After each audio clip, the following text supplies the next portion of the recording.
at 11. Before we get to our top story, we have breaking news tonight. Portland police are investigating a shooting in North Portland. PPB said 2 male juveniles were found shot and hurt at about 7:15 tonight on North Iris Way. Their injuries were not life-threatening and no arrests have been made. This is a developing story and we'll update you when more information comes in. Good evening on this Friday. Thank you for joining us. I'm Laurel Porter. This afternoon, a line extended around the block at a Portland business illegally selling psilocybin, or magic mushrooms. Although Oregon voters did pass Measure 109 in 2020, which allows for use of the drug in certain settings, it did not legalize retail sales. Our Alma McCarty joins us now with the latest. Alma? Laurel, it's called Shroom House on the corner of West Burnside and 16th. Even before it officially opened, it boasted sales of mushroom supplements, including psilocybin. In downtown Portland, news spread fast this week about a particular business selling a particular product.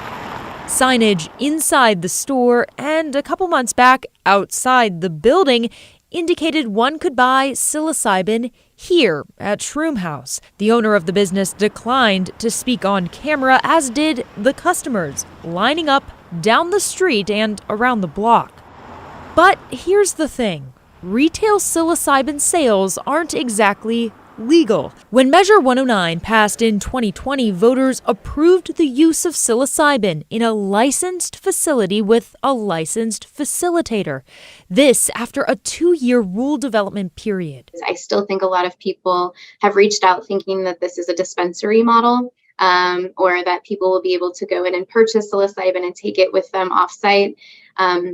We also know that that's not a part of what ORS 475A created. ORS 475A being the specific psilocybin regulation law. Angie Albee leads the team putting the rules in place. She explains that work isn't done. Oregon Psilocybin Services, a part of the Oregon Health Authority, has until December 31st to finalize the systems and processes for licensing and regulation of the psilocybin products and services. OHA confirms there are no licensed facilitators or service centers at this time in the state. When January 2nd rolls around, they'll start accepting applications for 4 types of licensure. And even then, it will take time to get everything fully up and running. You would need a licensed manufacturer to cultivate or process psilocybin products. You would need a licensed testing lab to test those products according to our requirements and rule. You would have to have then a licensed service center to sell that psilocybin product to, and then you would have to have licensed facilitators to be able to provide psilocybin services, which includes a preparation session, administration session, and integration session. Albee said expect to see service centers up and running around the second quarter of next year. As for Shroom House operating outside the licensed system, a spokesperson with OHA stated criminal penalties are a law enforcement matter. PPB told KGW today the Narcotics and Organized Crime Unit is aware of the allegations. Laurel? Well, from that line today, there's certainly a lot of interest. Thank you, Alma. A federal judge heard arguments today in a case that could block Oregon's landmark gun control measure from taking effect.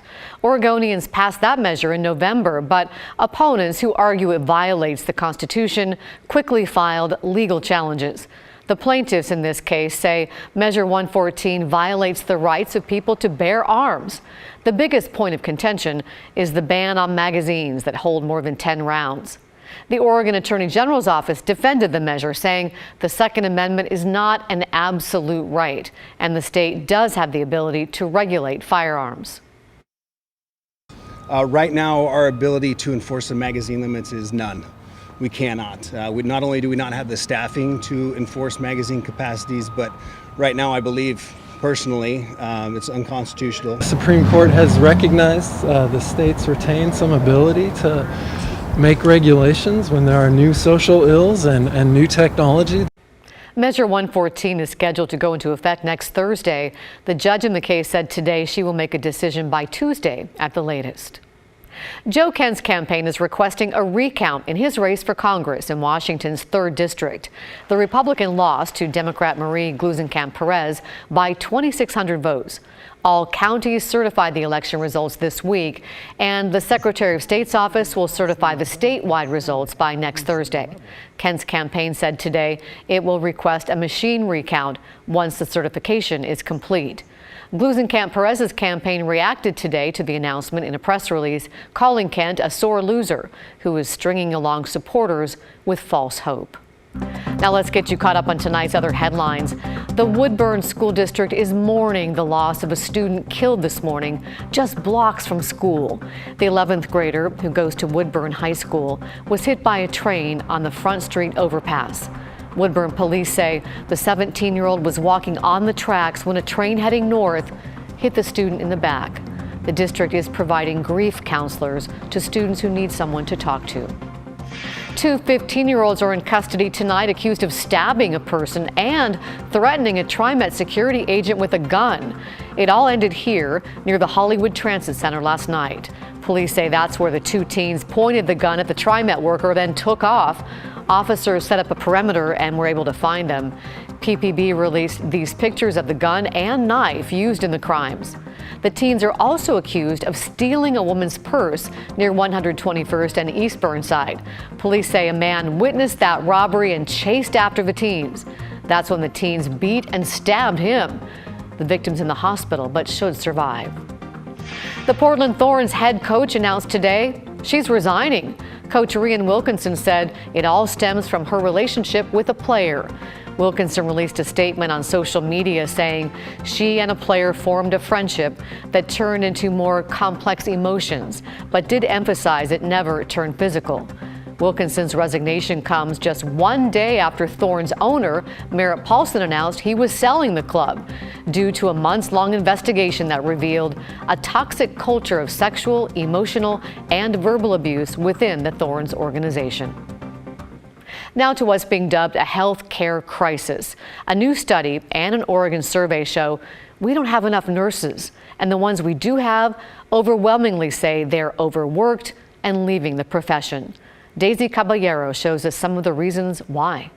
It's harder to be a healthcare worker now than it ever has been in the past. The Bureau of Labor Statistics says 55,000 fewer registered nurses were working in 2021 compared to 2020, and it has to do with a number of things. The biggest, according to the American Federation of Teachers Healthcare Division, is violence against healthcare workers on the job. It did a nationwide survey on nurses asking what else may be contributing to the staffing crisis. 61% of them said the pandemic negatively impacted their mental health. 15% have even had recent thoughts of suicide. And with fewer nurses, the ones who are on the job feel like their workload is much heavier. In Oregon specifically, 50% of our nurses said they're caring for too many patients on most of their shifts. 99% said their units are sometimes or never staffed appropriately.